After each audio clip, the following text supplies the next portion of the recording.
There is beauty in being broken. It's all about knowing that you can get through hard things.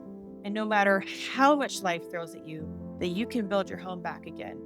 I thought that the reason I was depressed and unhappy was that I didn't have enough money yet. I didn't have enough success yet. I didn't have the belt. I hadn't reached the pinnacle of the sport.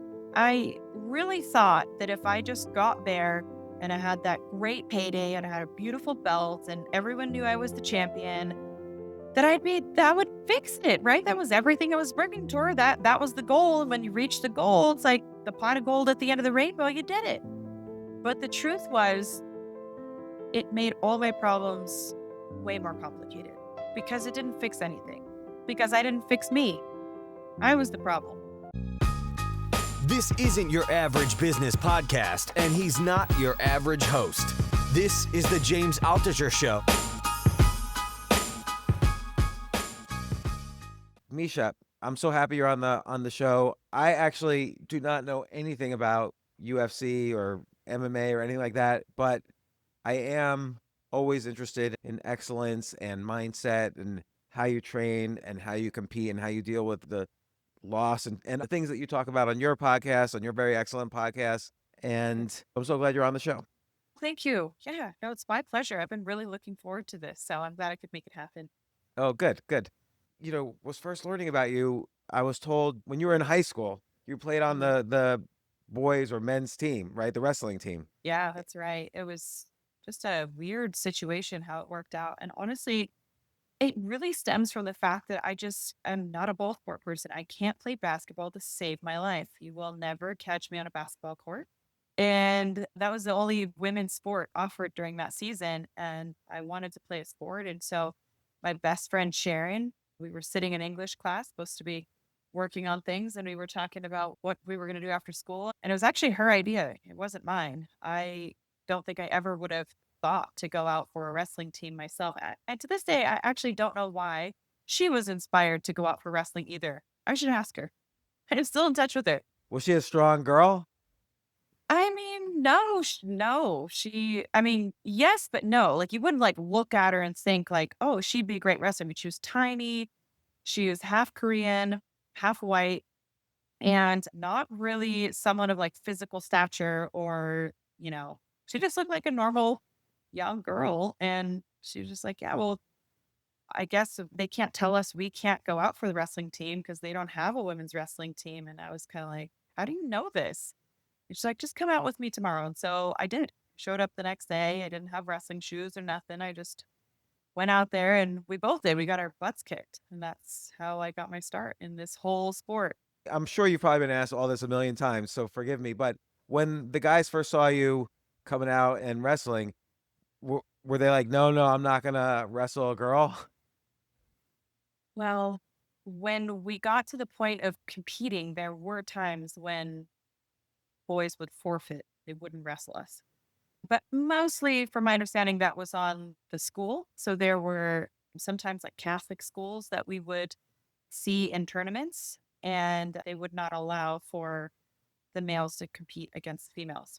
So we had that issue where, men, boys, I don't know. What do you call 15, 16, 17-year-olds? Are they men or are they boys? Probably I don't know. idiots, but in general, if they're anything like me. Did guys have to adjust their strategies at all? Or did you have to adjust your strategy? Like they kind of have to make sure, are they Yeah. thinking about being inappropriate? Like what's going on through a teenage boy's head? So I have talked to a few men and or boys that post everything because it's not a conversation that's like you have on the mat right before you shake hands or something. Right. There's no agreement.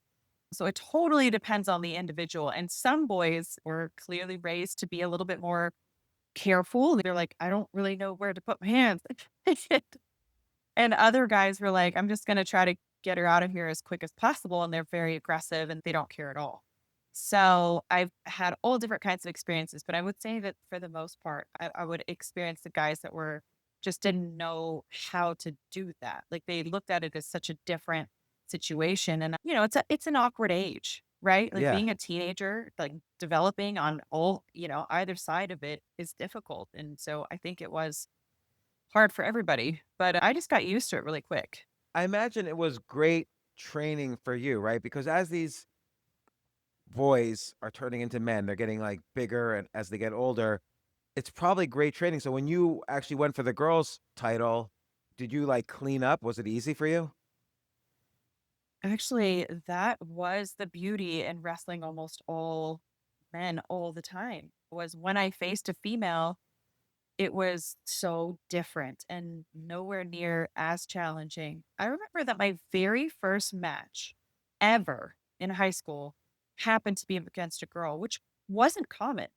I didn't get to wrestle a lot of women because there were no women's wrestling teams. So it had to be other women who were stragglers on these other men's teams too. So I mean, these girls were tough just the same. I mean, it's not like they were getting to wrestle only women and I was having to wrestle only men. No, everybody was out there hustling and if you were a female, you just had to act like one of the guys. But my very first match, I remember freshman year, I was, didn't know what to expect. And I wrestled this girl who's a senior and she kicked my butt. I lost that match. And that was the only match the rest of my career as a female wrestling another female that I ever lost. Huh. Because So over the years you had so much experience. I'm wondering when you started professionally fighting in MMA and then later UFC, how did you keep the training up at a high level? Because you were the best in the world. Were you able to train with men? Like, I'm wondering how you kind of pushed yourself the way you pushed yourself when you were in high school. I think wrestling pointed out my work ethic and it highlighted how tough I am. And I still think to this day, if I had never wrestled, then I may not know how tough I am and how capable I am. And for me, that's just a huge part of my story. When I know that there are difficult things at hand, I'm like, oh, I know I can do difficult things. I'm very confident in that. And I think it gives me a different attitude in life. Like I love a good challenge. I know that I'm capable of doing hard shit and I just go for it. And that's also why I don't really hesitate on most things that I do. I might be indecisive about what I'm going to eat for lunch, but when it comes to important things, like, are you going to fight or are you not going to fight? Are you going to fight again or are you not going to fight again? Are you going to go in this business opportunity or are you not? Like, for me, it's most of the times it's like, let's just jump and see what happens and we'll just figure it out. And that's how I got started in fighting. Yeah, so like I'm sure during your career though there were moments of self-doubt. And it's not like you can fight one day, lose, and then fight the next day to kind of recover whatever ego might have been lost during that loss. Like I'm sure there are periods of self-doubt. Did you kind of go back to those moments when, hey, I used to fight kids, wrestle kids, 50% my higher than my weight and defeat them. I can do anything. Like, how did you restore confidence in moments of self doubt? And what was like a big moment of self doubt? Oh, yeah. This is such a good question. And there's so much to this. But for me, I started out my career, which I didn't know I was going to lean into fighting. Actually, I was not for that as I went into college. I didn't think that I wanted to fight at all. What But did you think you wanted to do? I thought I wanted to be like a therapist, like a physical therapist or work Uh-huh. with athletes in some way, maybe psychology, getting into that a little bit. So I thought that's what I would want to do. But as the sport unfolded and I found myself in mixed martial arts, the last thing I wanted to do was fight. I said, "No way." And it's so funny how little you know about yourself sometimes, right? You're just sure about something, and then you have this epiphany moment, and it all changes. And I know we've all had those, especially when we've really dug our heels in the ground on something and we're just so sure about it, and then you're like, "Actually, maybe I was wrong," and then you turn it, everything feels like it's flipped on side of its head. I don't think a lot of people know what those epiphany moments are like. Like, were you going into college and you're like, oh, I don't really want to, I really miss just fighting. And there's this path now open that never had been open before. Would I don't want to Yeah. be a physical therapist and, you know, I don't know. What was your moment like? Like, what was that moment for you? I think the moment for me was there's always, this kind of crescendo to these moments for me. And it is a path of saying, what's the worst that can happen? And just taking a chance. I think a lot of people are too afraid to take a chance because they fear failure. And if you fear failure, you can be held captive. And then you just never really find out what you're made of. So sometimes the best thing you can do is try to fail as much as you can. And then you really learn what you're made of. It's really true. I've seen this in a variety of things. I've made money and gone broke and made money and gone broke on many different occasions. By the third or fourth time, it's always horrible to make millions and then go broke. I kind of call it failure porn when people are like proud of their failures. But I did learn by the third time or fourth time, I know how to do this now. And I know that it requires mindset and it requires action. And I know how to get back those mindsets and take those actions. That's so good. And that's exactly what I'm saying. So I tell people about the metaphorical home. The first metaphorical home that you might build might be as a child, and it might be with chopsticks or popsicle sticks or something to that effect. And it's obviously a small home and you can't really live in it. And then as you get older, you start learning how to build your home that you want. But the first home that you build isn't going to be as good as the next home that you build. Every time that you try to build the home, you take risk, right? What if the home burns down? Do you have the skills to build it again? And if so, then don't fear it burning down because you'll build it again. And every time you get an opportunity to build it again, you're going to get to build it more to your liking. You're going to get to put that extra bedroom that you wanted over there, and you're going to get to rearrange the kitchen. And, I don't know how many houses you've been in, but I've moved around quite a bit in my life, and I've lived in many different homes, and I've gotten all these collective ideas, and I've stayed in other people's homes. And I'm like, someday, when I actually in the real world build my own home, I have such a better idea of what I want. But I've moved through the life and, going back to the metaphor of every time that you recreate your metaphorical home, you're going to build it back better. So don't try to hold on to that home. Like, let it burn to the ground. It's okay. It's going to burn to the ground, and you're going to get an opportunity to build it more to your liking. So just as you mentioned, this you've been rich, you've been broke, you've been rich, you've been broke. But each time what it taught you really is that you have the ability to build yourself again. You are self-made, and it's you that matters. So everything else can go up in flames. But if you have the mindset and you have the wherewithal to say, okay, even if I go back to zero, I have the ability to do it all again, then it becomes less scary. You start to be like, okay, if I fail, I fail. And I love this metaphor with the home. And so let's take it back to when you first decided, you know what, I'm going to give this fighting thing a try. The worst case scenario is that you break your arm or leg or get seriously hurt.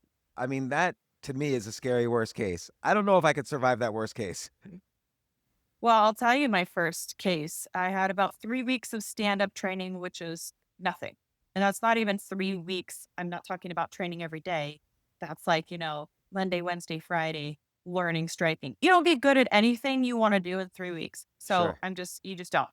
And I had my first fight, and this girl, I took her down. It was very easy takedown. And then in the second round, she put me in a Muay Thai clinch, which is basically a collar tie. So you think like their hands are kind of like wrapped behind your head, and the forearms are coming over to like your collarbone, and they have your head kind of stuck in the pocket of their arms here.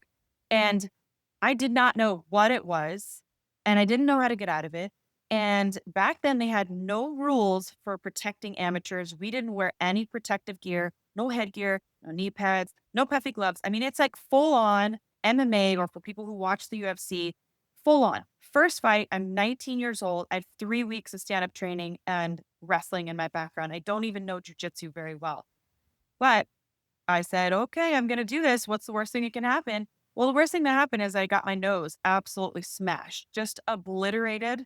And I'm pouring blood out of my face like a stuck pig. It's going to get graphic here for a second. And I remember I'm just desperately driving and diving at her legs to try to take her down again because I don't want to eat another knee. And I think I like slide kind of like, as imagine if you're trying to like bully through someone holding your head in this position. So I do it by kind of like sliding myself down her body. And I think eventually I'm like at her ankles. And so she spins around and she gets on my back, and she's trying to choke me at first. And if you could visualize this, I'm on my knees and I'm on my forearms and I'm kind of cupped like this, and I'm trying to turtle up so that she can't get under my neck with this choke. She's got her hooks in and she's like a backpack right now. And it was this very surreal moment for me where I'm watching blood pour in a steady stream out into this pool that is getting bigger quickly right in front of my eyes. And I had to kind of like digest in this moment what had just happened. And, what am I made of? What am I going to do about this? I'm not in a good situation and I'm hurt. What am I going to do? And it was the only time in my career I think that I've lost my temper. And I just got mad and I said, I'm going to kick her ass. That's what I'm going to do about this. And so I started bucking her and I kind of hula hooped her down and, into the guard position. So now she is underneath me. And I just stood up like to the ceiling and I just started raining down punches. And I mean, Hmm. there was just blood everywhere. It was all over hers, all over me. And that was how the second round ended. And And that is basically how my first fight ended. so wait, and this is a very interesting thing. So was there conscious thought? Like, did you actually think to yourself, "Oh, I'm hurt. What am I gonna do here?" Or it was just like the blood's going down. She's trying to choke you. You're instinctively, bringing your shoulders in so she can't get her arms around your neck. Did you just like the adrenaline just shot up, or did you consciously think I'm gonna kick her ass, or did the adrenaline just shot up and you reacted? So I knew I was hurt. That wasn't really a conscious thought. It was kind of like this visual as I'm seeing this blood getting bigger. And then all of a sudden, it was like, fuck this. Like, this is not how I'm going down. Like, I, I've got to fight. That's the only thing I can do. Like, no one's coming to save me. No Were one's you coming to scared save that you me. might like? Could she break if she chokes you? Like, could she break your neck? Like, do people have broken necks? Nah, she wouldn't have broke my neck, but I just wasn't ready to lose. I wasn't ready to give up. Granted, I did lose the fight because my corners threw in the towel after the second round, and that sucked. Even though you were above her and you were raining the Yeah, punches down, why did they throw yeah. in the towel? Okay, so I'm 19 years old. I'm a broke college kid, and they're probably like, she's got a really broken nose. And they probably knew that the dangers of continuing to fight at that point and the injuries that I would potentially sustain, even though I was winning again by the second round, we have to start on our feet again in the third round. So the dangers of me going back out there for zero pay as an amateur with no medical, like that's all on me, probably outweighed the benefit of even if I went and got a win. But I'll tell you what, my corners looked like they just saw a ghost because women didn't fight back then. This is back in 2005. Okay. So this is not a thing. Women didn't do this back then. And if they did, nobody knew about it. So Yeah. it was not easy for these men to see a woman go out there and sustain that kind of damage. And I also think part of their protective mechanism as males, as men, kind of kicked in. It's like, well, we can't go out there and fight for her, but we can save her from going out and hurting herself or getting hurt worse in the third round. So, I mean, looking back on it, it's all good because it lit a fire under me. And I wonder how my career may have been different if I had, gone out and won that fight or, I'll never Well, know. I never got an opportunity to could, do that. could it have been a little strategic on their part? Like, in the sense that, let's say I'm a coach at that point and this is your first fight. I'm thinking to myself, okay, I love her potential. She's gotten her taste now, literally the taste of blood, but she's got a taste of what a fight is like. Now we can go back and really train and she's going to be great. But I don't want to hurt her here where she's not even making any money. Well, I did have an opportunity to ask them what their thought process was at the time. And I remember the consensus kind of being, we just didn't really know what to do. And we didn't want you to get hurt worse. It's an amateur fight. There's no money on the line. What was the purpose of letting you go back out there and get more hurt? And they thought I would never fight again. Ah, they thought you were going to give up. Oh, yeah. They were like, this poor girl had no idea what she was getting herself in.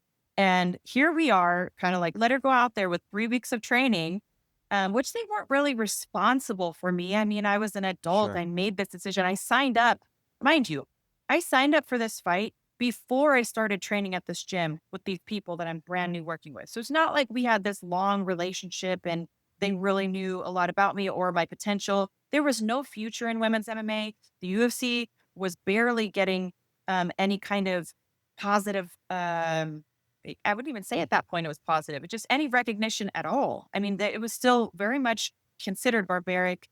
Nobody wanted to sponsor it. Corporate companies wouldn't touch it.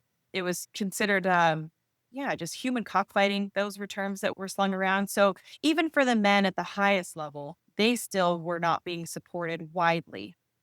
And then for a little 19-year-old girl to come in and fight on a Indian reservation for no money, they were kind of like, oh, that was a bad idea and she'll probably never do that again. So you end this fight and your nose is broken, so it must have been in pain. And you probably still had that adrenaline rush of essentially winning that round. So that probably balanced the pain from the nose. But the next day you wake up, you're probably just in pain now. What made you say, okay, you know what? I'm going to do this again for no reason? Like, what made you do that?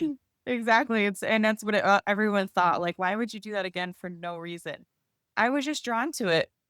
I was drawn to it. That's just the best way I could say it, like a moth to a flame. Something I knew that probably wasn't a good idea, but in my mind, I had to do it again anyways. And it really started with redemption. It was a bit of pride. I wanted to go out there and do it better. Like I wanted to prove to myself that I could get better. And I really thought the only reason that happened was because of a lack of experience.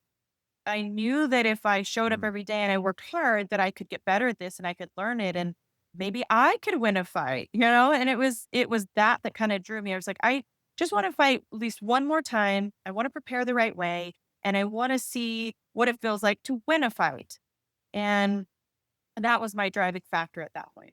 Did your training change at that point? Like, did you start to say, okay, I wasn't taking it seriously enough?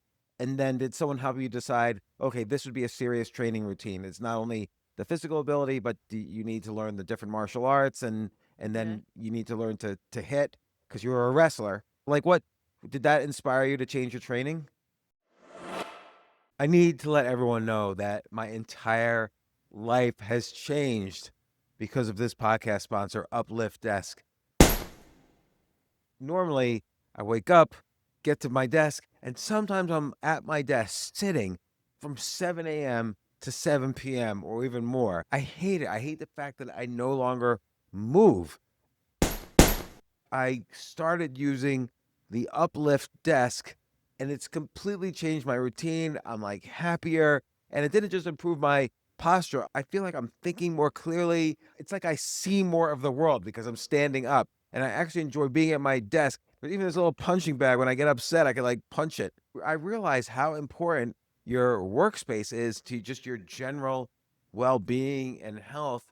And it's just important to move more during the day. Uplift Desk definitely helps me be a little healthier or a lot healthier my time when I'm at my desk.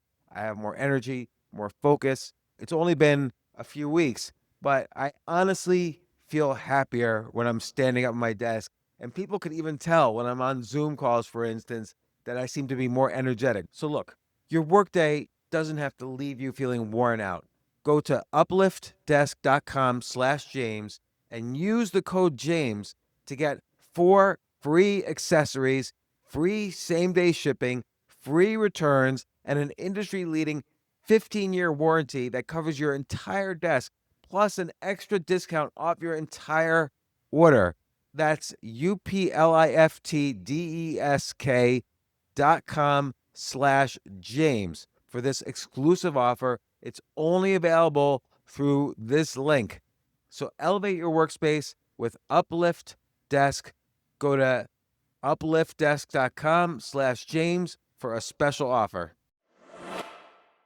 Yes, absolutely. I was going to Central Washington University and I had joined the club sport at the college, which was like 2 days a week. And it was just run by a couple fellow students who happened to fight as amateurs as well. And mind you, that's where I was like, no, I don't want to fight. I just want to learn jujitsu. So, kind of backstepping a little bit. This is my precursor. So I started training there.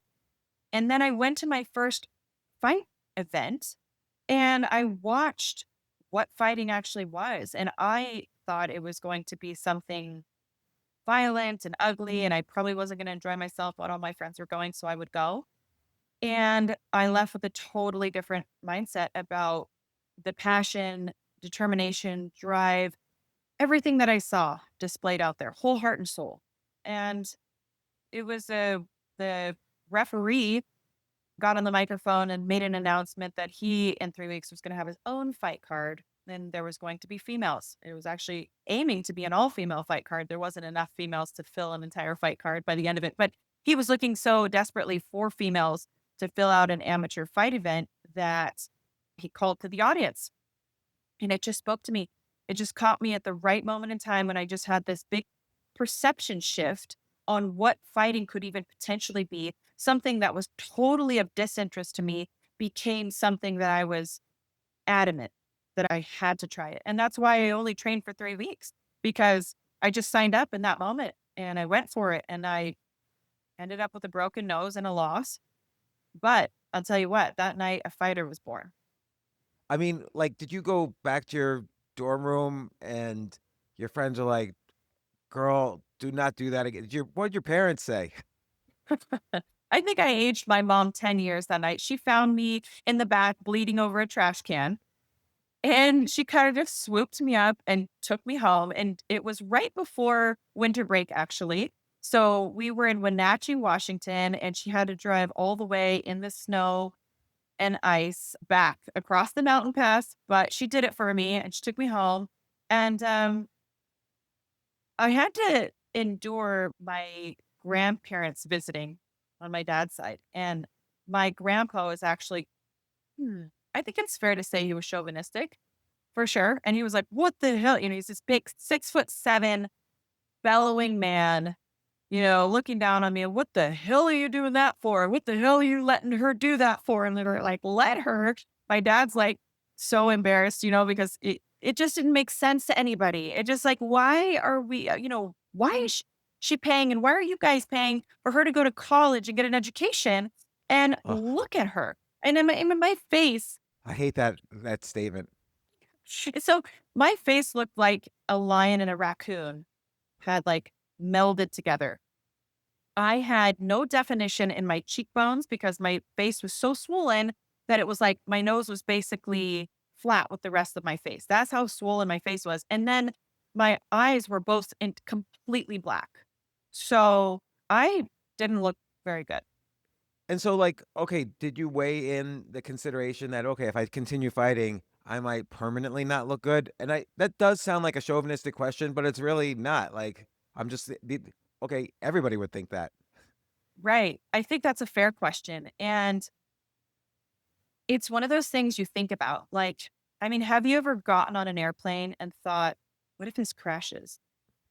Well, I have a special technique for that, which is that I actually hope that it crashes. I pray for the crash. And then you're like, oh, you're going to counter it by, Everything else is upside if it doesn't crash. So every time there's turbulence, I say, please just land on the island of Lost because I love that TV show and I'm good. So, yeah, yeah. Okay. I love this. I think it's a similar mindset. It's just like people acknowledge every day that when they get in their car and drive somewhere that you could get in a car accident. Or every time you get on a plane, you could get in a car crash. But like, does it limit you from doing what you want to do? And in my mind, it was just like such a small mm. thing to think about. You acknowledge it, but you kind of just believe it's not going to happen. And You say it's a little question. It's really not. But I think obsession and passion for something makes all the other questions little. Like if someone were to say to you, put all your money into McDonald's stock, you would say, no way, I could lose everything. It's not like you're passionate about owning McDonald's stock, but you were right. passionate about doing something where you could break bones and ruin your looks and all this stuff. But okay, you were passionate about it, so those questions become little. I think you're totally right. That's a great way to explain it. I'm going to put that one in the bank. Well, good. And then when you started doing the actually professional, like what was it like when you first had the opportunity? I mean, at this point, it's just a passion, it's not a career. At what point did it become there was sort of career at the end of the tunnel there where, oh my gosh, I could potentially do this for a living instead of just as a passion? So my next 6 fights were all amateur, means that I didn't get paid at all, and I won them. Wow. And that all happened relatively fast. And you had to learn how to fight, right? Like you had been doing the wrestling and the grappling for the 4 years in high school. You had to learn actually how to Just wrestling, just wrestling. So not even the grappling. The grappling part implies the submission. So there was still a mm, lot that I had to learn on the ground too. I basically only knew how to try to control someone's body and push their shoulders on the floor. That doesn't really win you fights. I didn't even know how to like let go with another arm and punch. In my first fight, I don't think I hit her on the ground in the first round at all because I didn't quite know how to do that. I didn't know how to balance somebody and keep them where I wanted them while removing one of my limbs. I mean, all your limbs in wrestling are just in action at all times, and you're trying to press someone to the ground. So I still had a lot to learn on the ground, but I won my next 6 fights. And then my coach got a call, Rich Guerin at Yakima MMA. And he said, Misha, we got a call. They're looking for 135-pound females to do this tournament. Well, this was Bodog and Hook and Shoot, which really was the first organization to support women fighting and give us an opportunity. And was there an audience for it? Like, did they do that because there was an audience for it? Yeah, there was. And it was an all-female tournament. So the tournament style was they wanted to see who would be the best out of 125ers and 135ers. So they had a tournament all in one day for 125ers. If you won this, you would fight 125 of 125er, you'd win. You'd move up the bracket. You'd fight another 125er, you'd win. And then you would fight the winner of the 135-pound bracket, which is just wild to me. I was like, well, why do the 125ers have to make 125 then? Can't we just know that they're 125ers? But anyways, it wasn't my idea. I was a 135er, so I didn't really care. I went out there and I fought Jan Finney, who was like a hometown girl from Evansville, Indiana. She was the hardest hitting woman in MMA. You know, she was really kind of, you could just tell, like set up to like win this whole thing. That's how it felt to me anyways. I'm not saying she'd have to work for it, but we went out there, we fought 3 rounds. And at the end of it, we were already exchanging like compliments to each other and like, you know, just shooting the shit. Like it's nothing personal. I was like, you kicked so hard, like my leg.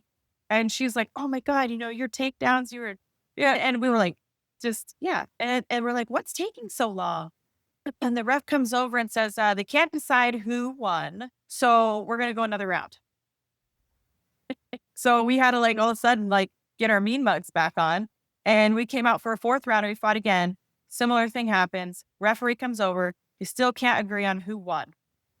So you have an option to either fight another round or they said that I, the referee, can choose who won since I had the best seat in the house. And one of you has to fight again, right? One of us had to go on in another round in the tournament.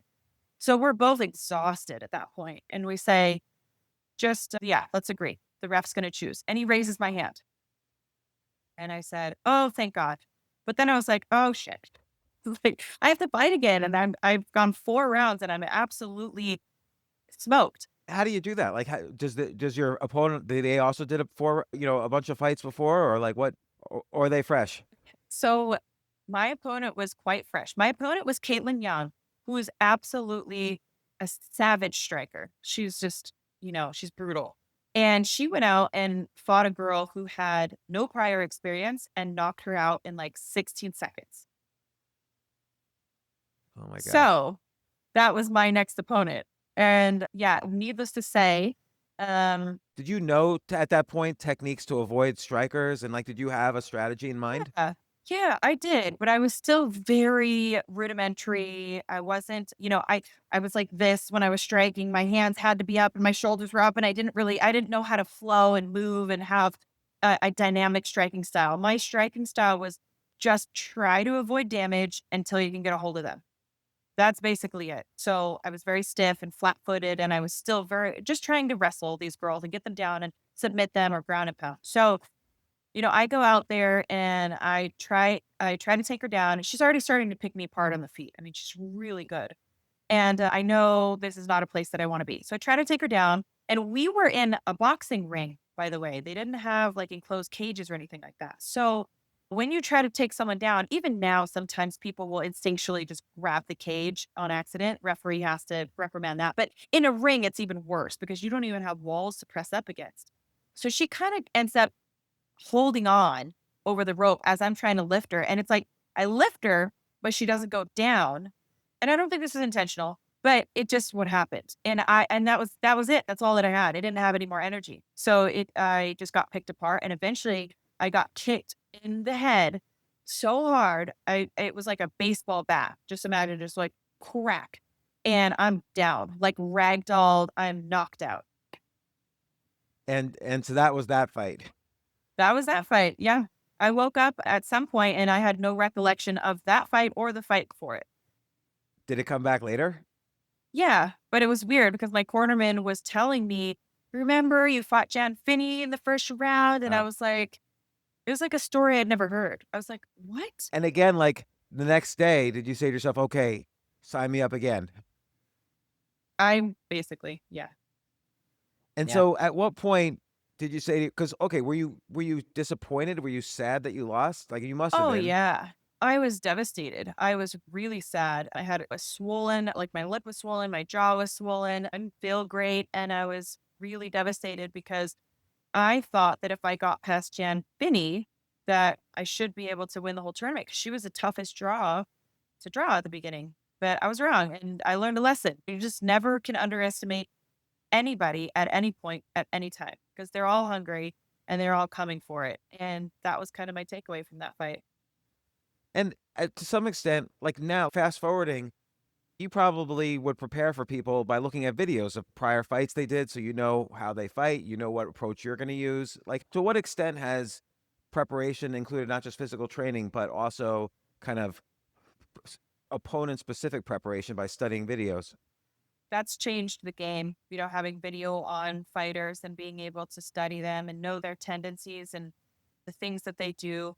But I will say, watching someone doesn't explain how they feel. So, there's only so much that you can take away from video. And some people get really obsessed about this. I mean, they want to watch everything and they want to watch it over and over again. I like to go through, I like to watch the videos and I'll do it maybe 2 times in a camp, and I'll pick what I wanna see, and I'll leave the studying up to my coaches because I don't wanna get too carried away and thinking that watching the video is gonna tell me everything that I Mm. need to know about fighting this person because, again, people will watch me fight, and I've heard this before from girls that I train with now that are my training partners. They'll be like, "Man, I watched you fight. I thought you'd be a tough fight, but the way that you feel is so different." And I have that experience as well. Sometimes people have these offbeats and rhythm changes and little things that you just don't see on a video until you're right in front of someone and they're socking you in the face or they're taking you down and you can't tell if someone makes it extremely hard to breathe on the ground once they're on top of you. That you just assume so, oh, well, they took her down. Like, well, what does it feel like to have Miesha Tate on top of you, squishing the life out of you? You don't experience that until you're in the cage with me.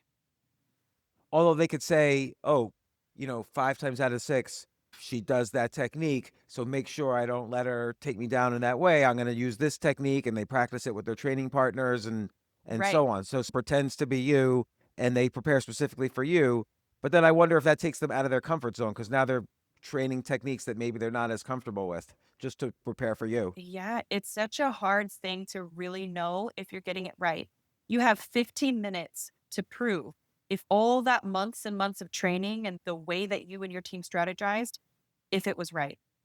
And that's it. You don't get anything else. They're preparing by watching your videos, so do Right. you try to say, to yourself, "Okay, what's one unique technique I can develop that they didn't prepare for that I'm gonna throw out there to throw them off?" Yes, absolutely. And I also try to think, what are my tendencies? Like if I were going to try to beat me, what are my holes Mm. and weaknesses? What do I tend to do? Do I drop my right hand consistently? Oh, they're probably going to look for a head kick. Let's maybe try to time that then. This is probably what they're going to try to do. And so it goes deeper. It's like playing a game of chess.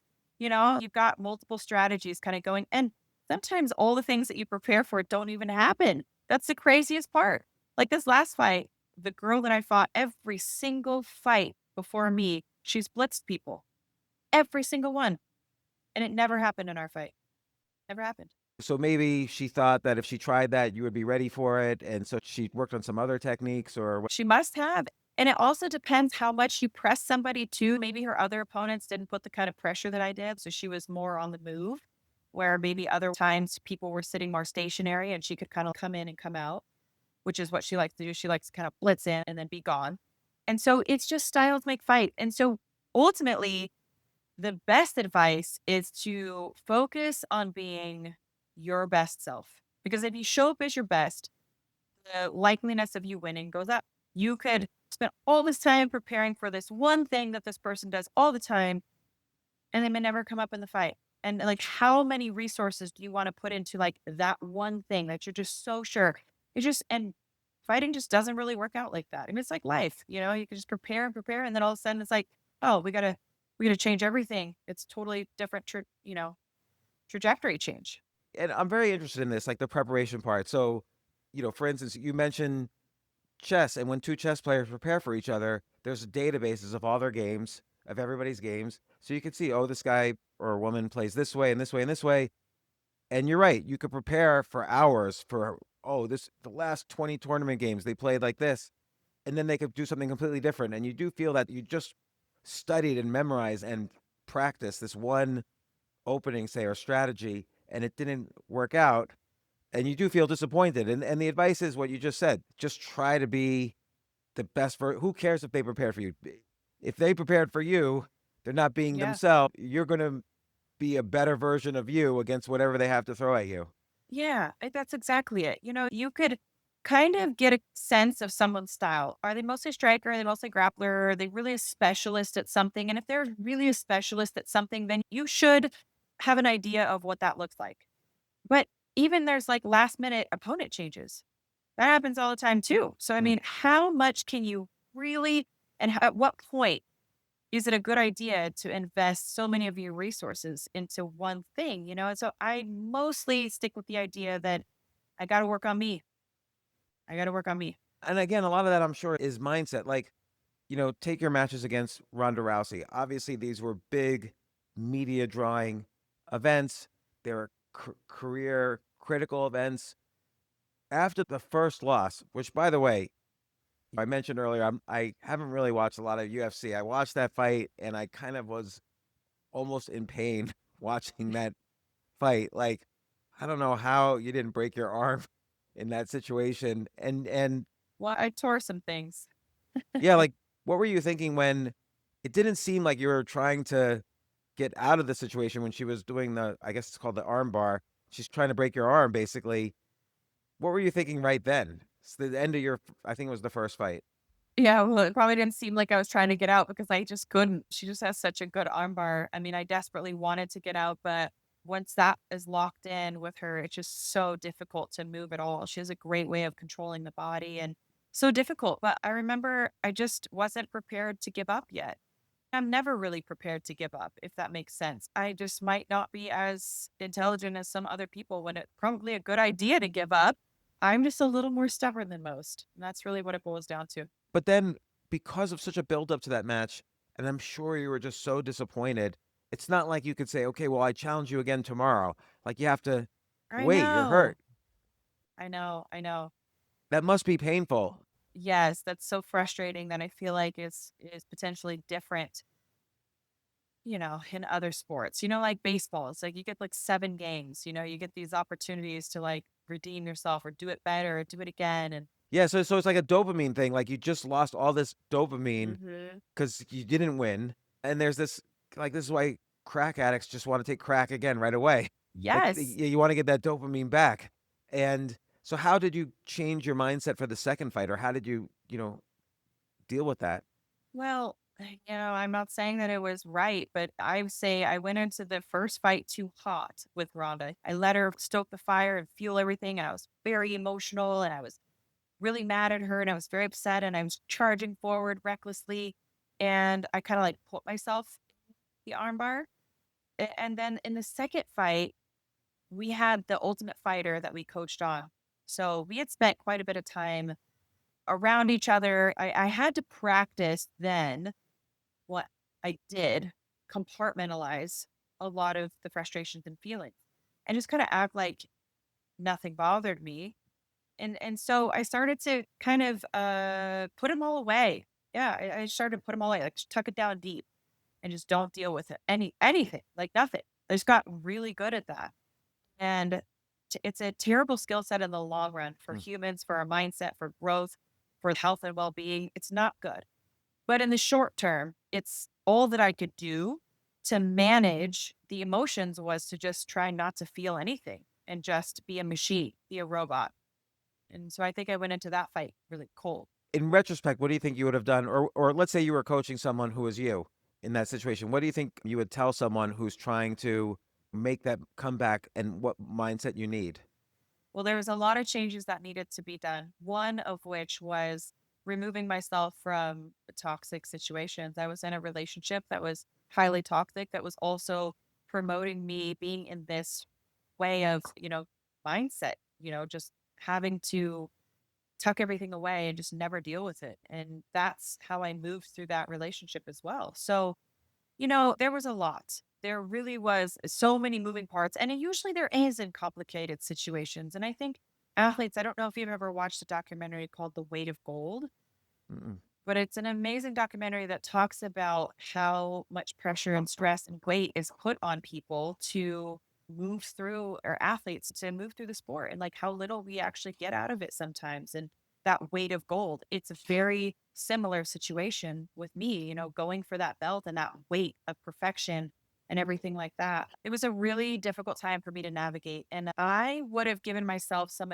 advice, but I wasn't ready to receive the advice. But so you got to be ready.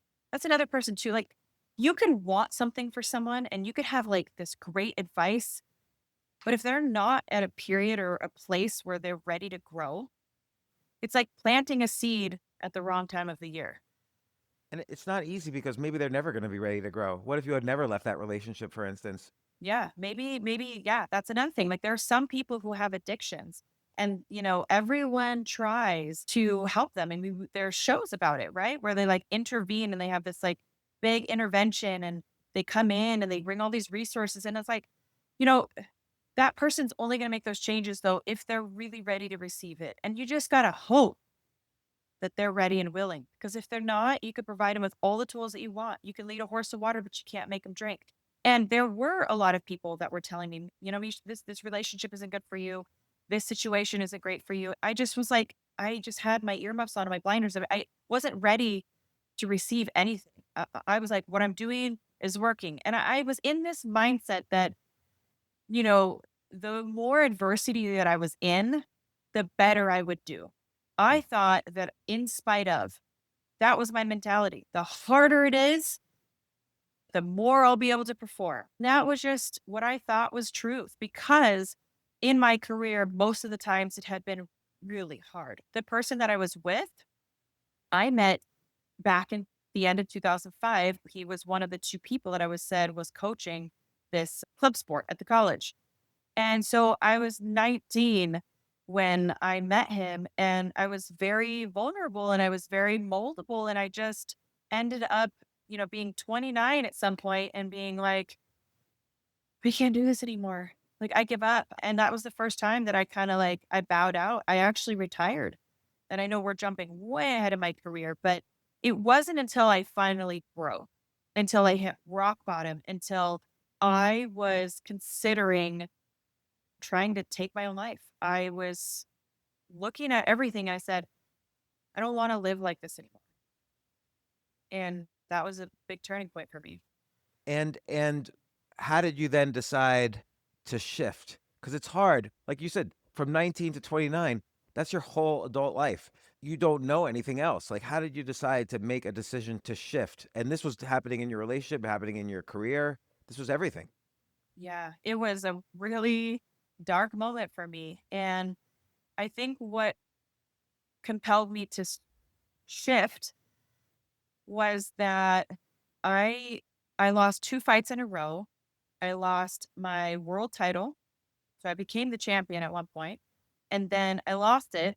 And then I sickeningly thought that if I fought again, it would all fix it. Fighting again was always the cure. It was like that dopamine hit, it's like that next hit that would fix it. And in the fight after I lost my title, I don't even remember the fight week. I was so not present. And I was so good at compartmentalizing that I was disassociating things, and I just wasn't there. And I wasn't there in the fight either. And it was the first time in my career that not even getting punched in the face could bring me back to myself. That's probably very few people can say that. Yeah, like it couldn't even shake me. It couldn't bring me. I was just like a zombie.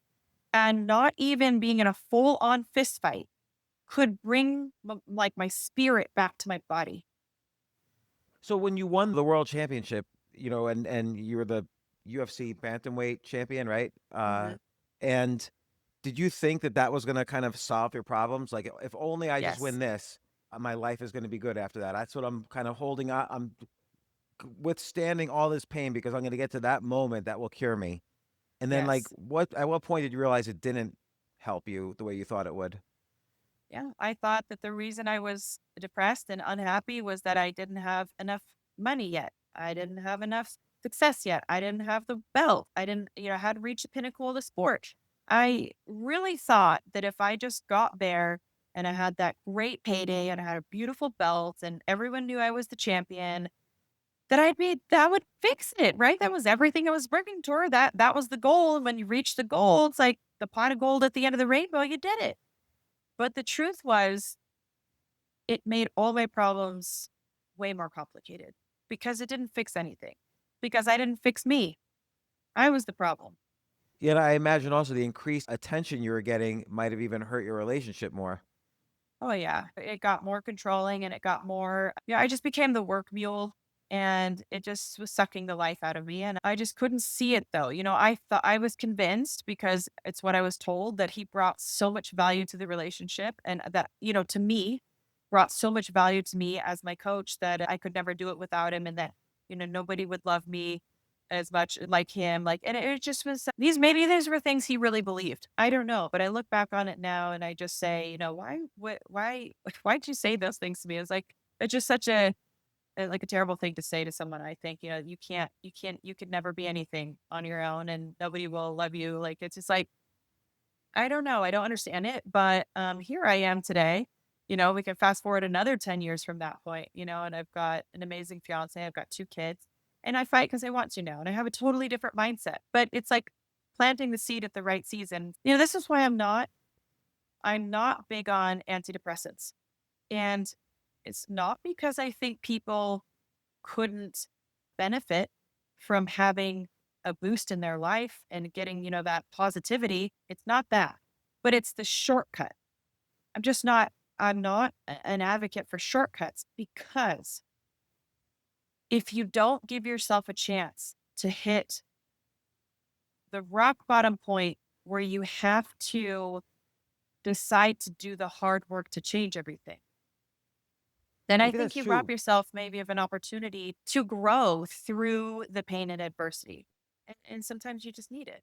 Maybe antidepressants keep people artificially happy so they stay in the bad situations. Yeah, yeah. I mean, I think if I had been on antidepressants, I likely think that maybe I would have stayed in that relationship longer. And maybe at some point, once the antidepressants, stop working, because eventually they do, they kind of use up all the resources you have and you end up in a worse situation than you were because you're chemically depleted by force, then maybe I would have taken my life. I don't know. I mean, it would have been a harder situation to get out of, but I don't know. It's just, I think you got to hit rock bottom sometimes. So it seems like there's this parallel between this, situations, difficult adversity in life, and the situation you find yourself in when you're being choked in the ring, which is that Mhm. you can't really think your way to a solution. You have to kind of take action. So you were at this point in your life, like with this relationship and with your career, where you kind of had to decide you were going to take action. And so Yeah. again, how did you make that decision?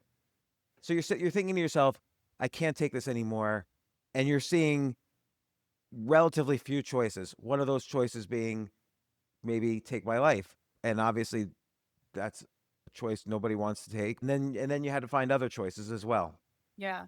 I didn't know what the other choices were, to be honest. I mean, I knew I had to change a lot of things.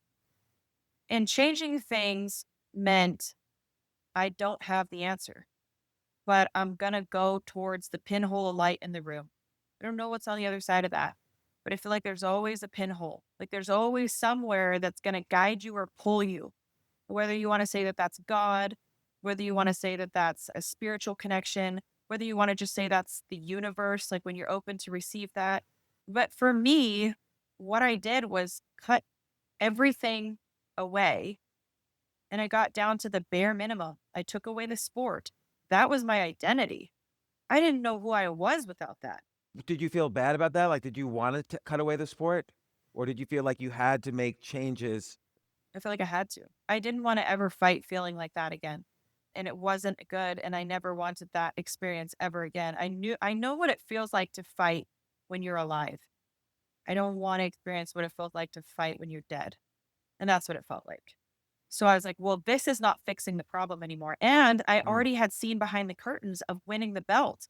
So I already knew that even if I won the belt again, it wouldn't fix anything. So that was the turning point, was having the hard realization that none of that was going to fix anything. It wouldn't have even mattered if I had won that night. It would nothing, fix nothing.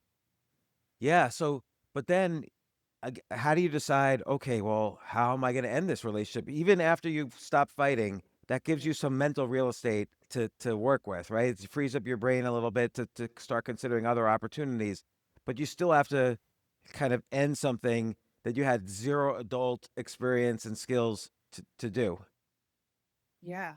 I basically had to rethink everything in my life and find myself. So I mean, what I did was I took 2 weeks and I took my little dog and I got in my car and I just started driving. And I had no real direction. I just was like, I think I just need to leave this situation and I need to see what comes to me. I kind of just need to like open up and be like ready to receive what the universe has for me. I have no idea what to do. I don't know. I don't have a plan. I don't have answers. I don't even barely have questions. I don't even know what to ask myself. So I look back on it now and it was my way of soul searching. And were you comfortable leaving the situation like that, in the sense that, okay, for 10 days, 2 weeks, whatever, however long it takes, I'm going to be thinking about things? Like, did you know you would be thinking about things, or were you still kind of like in orbit around this relationship as opposed to being in orbit around yourself? I did plan on trying to figure some things out, but I was scared. I was so scared. I didn't know where to go. I didn't know what to do. I didn't know who I was. I didn't know how to make choices on my own. I just knew that I had to do something different. Right? Isn't there a good old saying that the definition of insanity is doing the same thing and expecting different results? Yeah. Right? I don't know Yeah. who quoted that. I know it's someone very famous, but that was kind of my mindset, is like, okay, I saw behind the curtain. I won the belt. It didn't fix anything. It made everything worse. Then it was kind of like this, oh shit moment. Like, now what? That didn't fix anything. It made it worse. I don't know what to do now. And so I just started driving. And that's the only thing I could do. I took one small action. This is what I can do. I can get in my car and I can leave this toxic situation. And then I'll figure the rest out. I know that I can do hard things. That's what I know I can do. And I started rebuilding my metaphorical home. It had burned down, all of it. It was just gone. And I didn't even know if I had materials. Like, I didn't know. I just knew I could do hard things. And because of that mindset, it got me through my darkest moment. So you came home and you ended it right then, or? So I had actually ended the relationship, I think it was in July. And that's when I had lost my title and I ended the relationship in July. I fought again in November and he promised that he could just coach and not bring in any of the relationship, and I still needed him, and I was vulnerable enough to really think that and believe that, and he'd been coaching me my entire career, so I was nervous, like, to do this, you know without. And needless to say, none of that is how it worked out at all. The entire week, the entire fight, everything was about him. It was emotionally absolutely horrific. And there's even this picture that I have, and I look at it sometimes, or it somehow crosses my way. I'm sitting in a bar. This is after my fight, after my retirement fight in November. So we had been broken up again for months.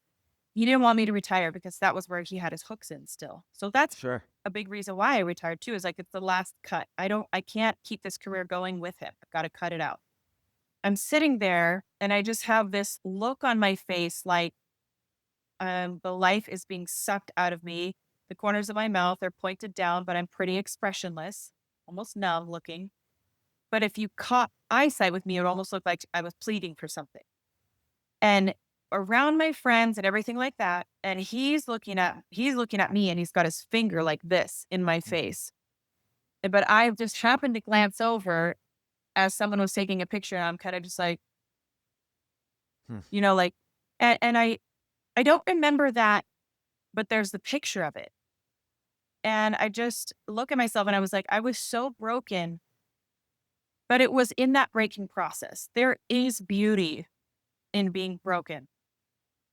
It's all about knowing that you can get through hard things.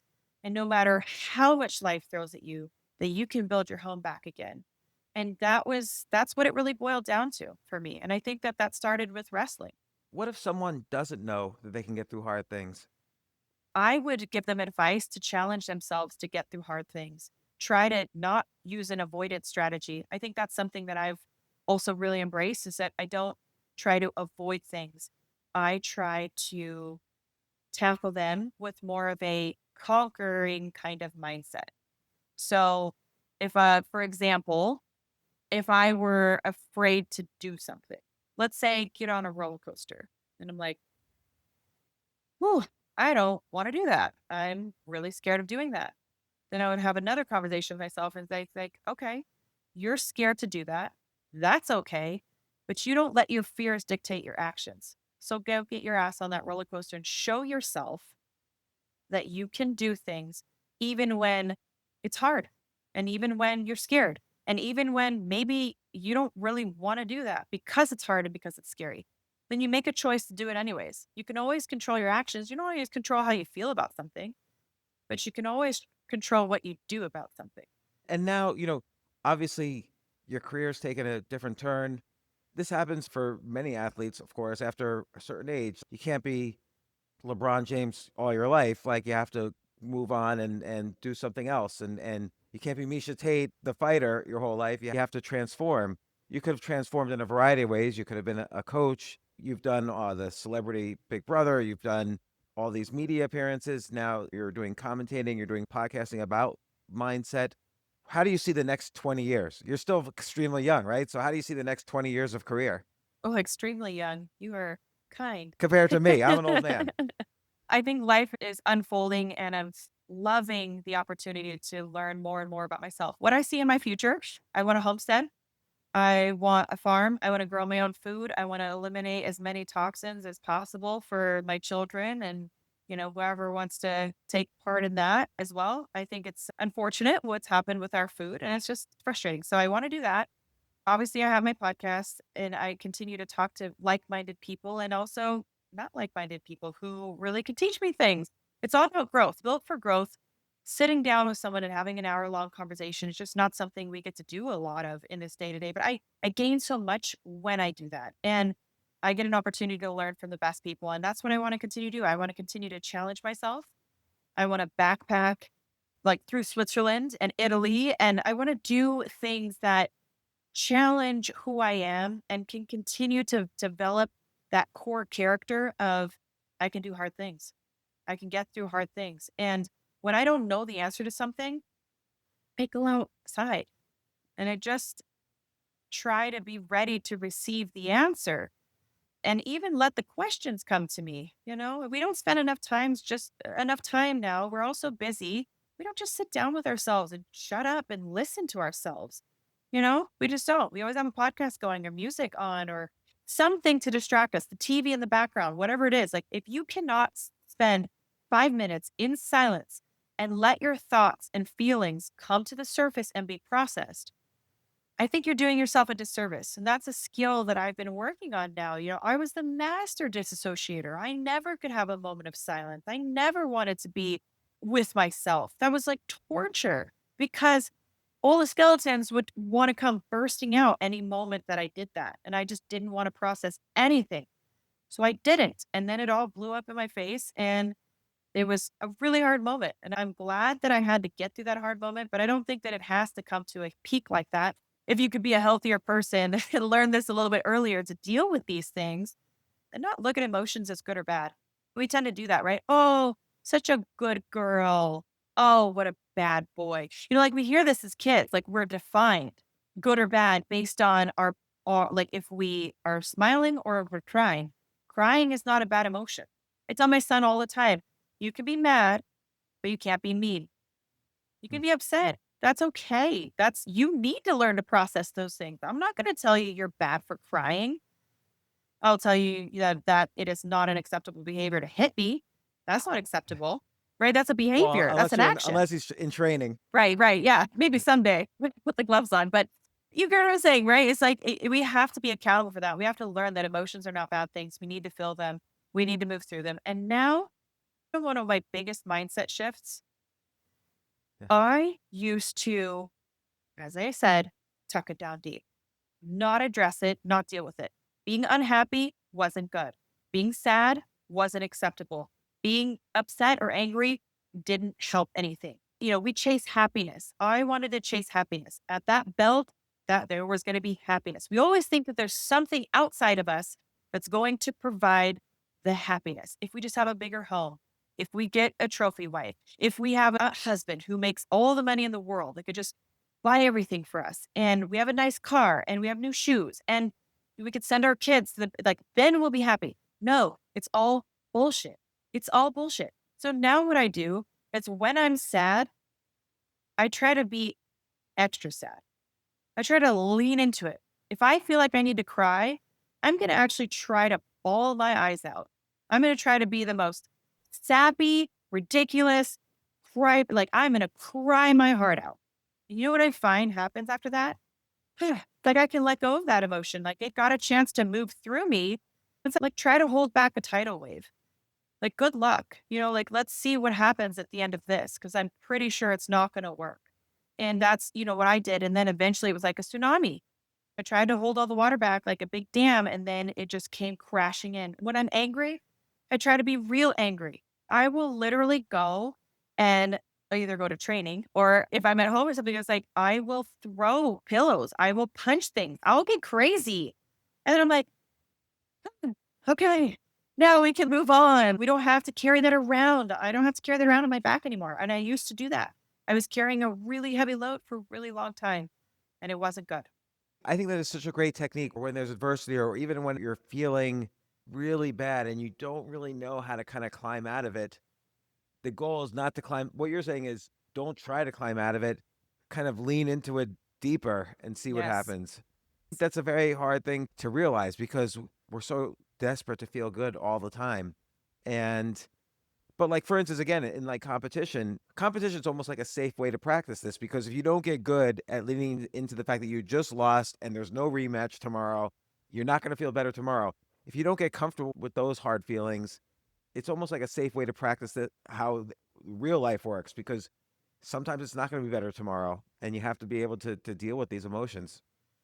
Exactly. You likely won't feel better in the long run unless you learn to start processing these things. And I'm so sorry that as parents culturally we haven't really been taught how to move our children through these emotions. And this is something I'm really striving not only to regulate my own emotions but be there for my children and let them process, like let them feel their shit. It's okay. That's human. It's normal. Like quit telling kids that we're gonna send them in timeout and go away. Like, go away when you cry. Nobody wants anything to do with you. You're not loved or welcome in this family. Like, no, that's just such a weird message to send a human who's trying to deal with emotions. And it sets us up for potential hardships later on. I think men are a great example of this. Like, men struggle sometimes to let out emotions. And a lot of times, I believe it's because they were told their whole lives, crying's for girls. Like, don't be a girl. Like, that's not acceptable. Well, I think being sad is human. We're all going to feel it unless you choose not to. But then just be prepared that you might have a tsunami coming sooner than later. So that's my thoughts on it. Well, this definitely went directions I didn't think it would, but I'm so happy we discussed all this because I agree. And I've been, everybody's been through ups and downs and hard times. And I see this particularly amongst world class athletes, world class performers. And it's so important if you want to get to that level to understand how to deal with these challenges, whether they're emotional or personal or career or financial or in the ring I really like this idea of kind of leaning into the sadness or the anger or the adversity and those emotions and trying to work through them that way. I don't think I've tried it quite like that, and I'm going to. And again, thank you for sharing these insights, Misha. It's really valuable. Oh, well, thank you, James. And I hope that you find some power in it. I know that I have, and I know it's made me a better person. And, we just need to give ourselves space to feel things. Feeling is good. It's there to let us know when maybe we need to change things up. And again, there's no shortcuts to it. We just got to do hard shit. And that's it. Well, and Misha, where can people find you? We can find me. Instagram's where I'm the most active. So if you want to hang out a little bit or whatever, me to check your messages and things like that, then usually Instagram's the place. So it's Mieshatate, just my name. And I've got a website and a newsletter and all those good things. So it's just at MieshaTate.com. Got the Oh, I didn't know you had a podcast. newsletter. I'm going to sign up for that. Yeah, thanks. Yeah, we just sent one out about mindset. I just maybe I'll see if they can still send it. I don't know how that works after the fact, but I wrote something and I write those myself, by the way. I don't like other people to write it. Not that I have enough time to write newsletters, but I just do because it's important to me. And I don't want it coming from someone else or from AI or anything like that. So Sure. I was talking about transition phase. And, for me, I'm kind of ending one chapter. I'm towards the end, right? I may have like one more fight and then I won't be fighting anymore. And I'm going into another chapter. And that can be really scary for people. Like sometimes they lose a job. Sometimes you have a kid, like someone dies in your family, or just things are just changing. You're moving somewhere, you're graduating college, you're trying to decide where. There's all these big chapters in our lives where these big transitions happen. And I want to be like, the first to congratulate you if that's where you're at. If you are in that kind of space where things are changing, just know that like that's the opportunity for growth. Those are the moments that you have to capitalize on who you're going to become. And it's an ever ending, ongoing process, but you have a lot of opportunity and power in those moments of transition and uncertainty. And they're here to serve a purpose. So we just want to, that was what this newsletter was about. Wow, that's actually very useful advice for me this very moment. So I'm going to definitely read that. Well, Misha Tate, once again, thank you so much. I really appreciate you coming on. I hope you come on again. You're always welcome, and it was really, you know, powerful to hear your story. So thank you for coming on. Oh, James, it was great getting to know you as well. I'd love to have you on my show at some point too. So we'll just have to set it up. Yeah, that's great. Thank you. All right. Thanks.